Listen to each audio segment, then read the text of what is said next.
beauty. Beauty, beauty, beauty, cause your black is beautiful. Your black is courageous.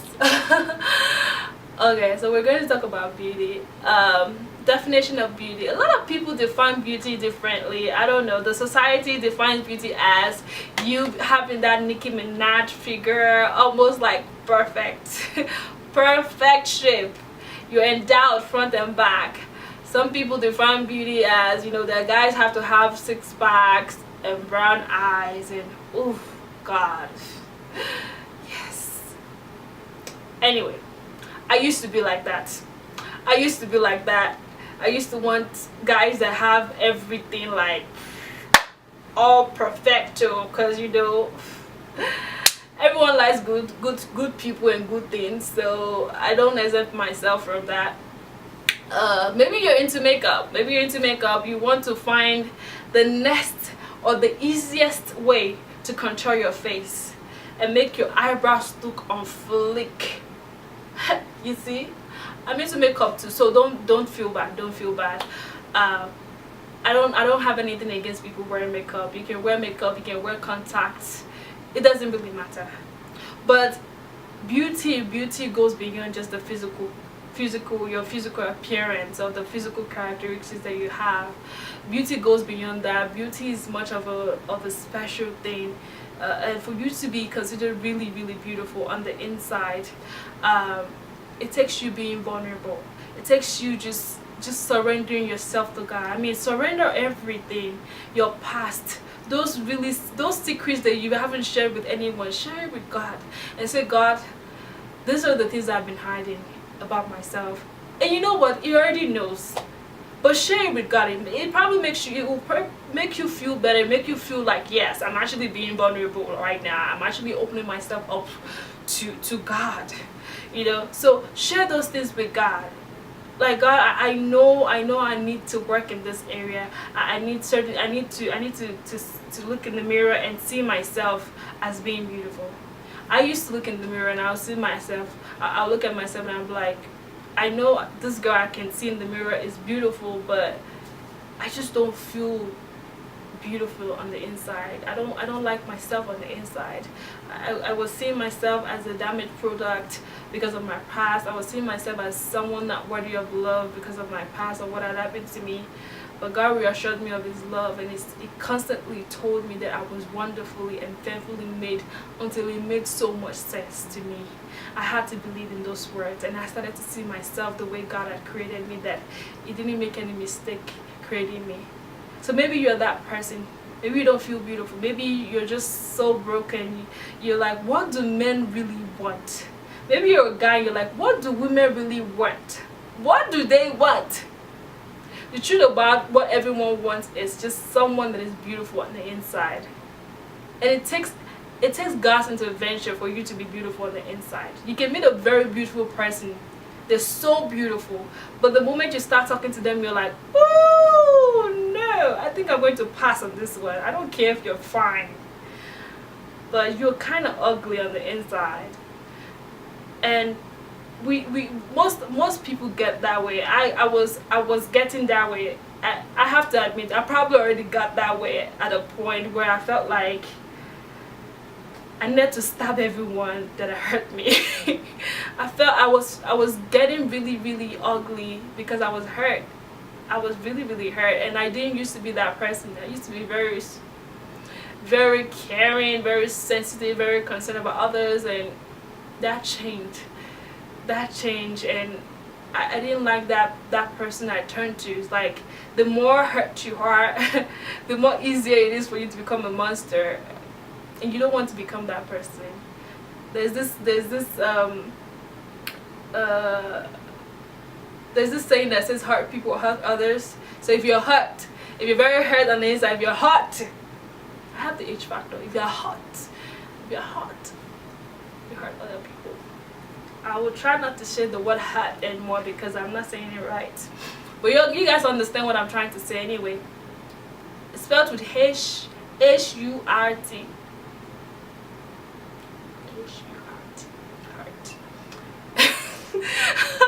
Hurt. I need to stop making fun of myself. Anyway, going back to what I was trying to say. No matter what I was trying to say, God, what was I saying? Beauty. There we go. So you have to have been vulnerable with God and let God, you know, when you get into a personal relationship with God, everything becomes transparent to you. Things that you normally don't pay attention to in yourself, you start to see those things. They become so obvious to you. Your weaknesses, your faults become so obvious to you because God will start showing you things about yourself that you don't normally see. So if you have insecurity, you start to see yourself being insecure. You actually catch yourself being insecure. You're like, oh whoa, like, man, I could have been nicer to that girl. I could have just given her a compliment instead of trying to hate on her. You know, you catch yourself having low self-esteem. You catch yourself saying things like, I just don't like myself, or I just feel like I just feel worthless. You catch yourself having low self-esteem. You catch yourself gossiping. You're like, ooh, doesn't the Bible say not to gossip? I think I have a problem in this area. You catch yourself backstabbing and keeping malice, not wanting to let go of people that are, not wanting to forgive people that have hurt you easily. Like, you're like, those people were mean to me. They were really, really mean. I can never forgive them. And you're like, ooh, Lord, I think I need help in this area. So you really see, the devil will come when those things become obvious to you. The devil will come and try to make you feel guilty. It will try to make you feel ashamed that, oh my God, and you claim to love God. You claim to love God and you're talking bad about that other person. You claim to love God and you're having sex before getting married. You're having premarital sex and you love God. It will try to make you feel guilty and condemn you, and it will remind you of your past and will tell you, hey, you would never get married because you've been raped. You will never get married because this has happened to you, or people know that you have a bad reputation of sleeping around with people. You never get married. The devil will tell you that, but it's all a lie. Let me tell you something, it's all a lie. There's hope in Christ. You become a new person. You start to change. You be more like Christ because you're willing to be vulnerable. See, Christ, what he expects you to do is to take each and every one of those struggles that you're dealing with. It shows you those struggles because it knows that you can't possibly get over your insecurity yourself.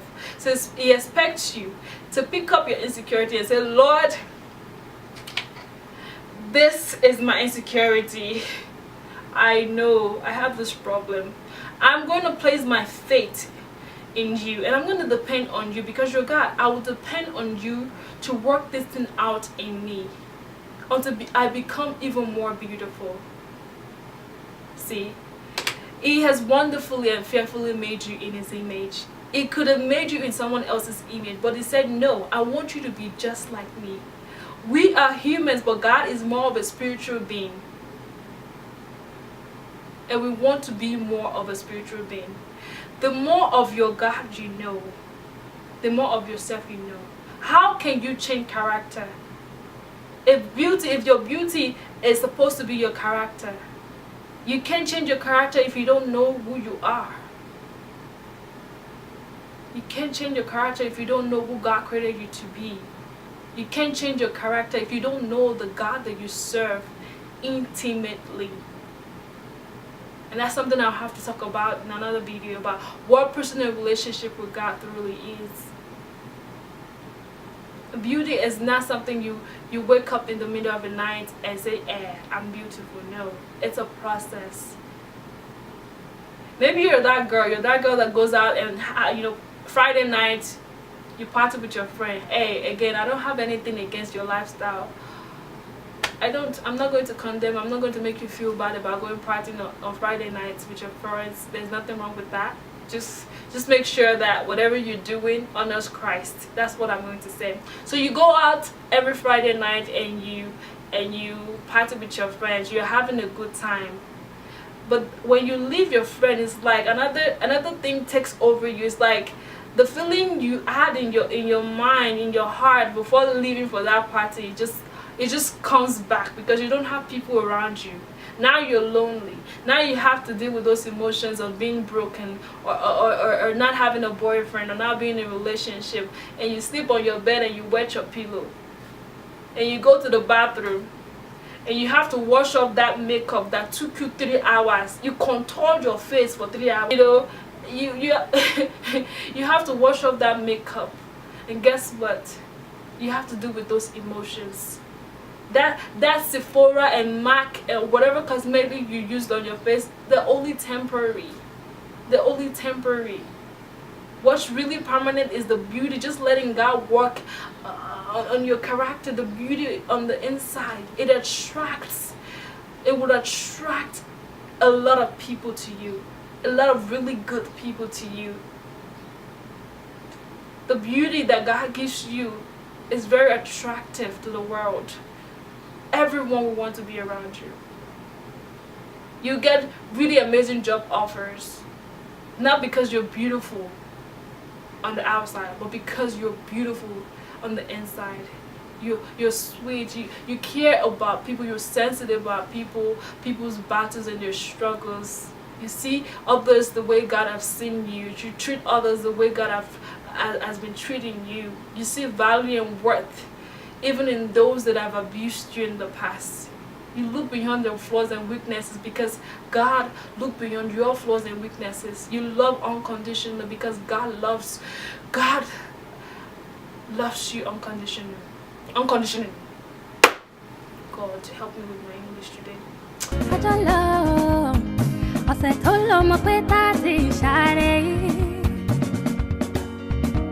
I didn't think you said make your mind.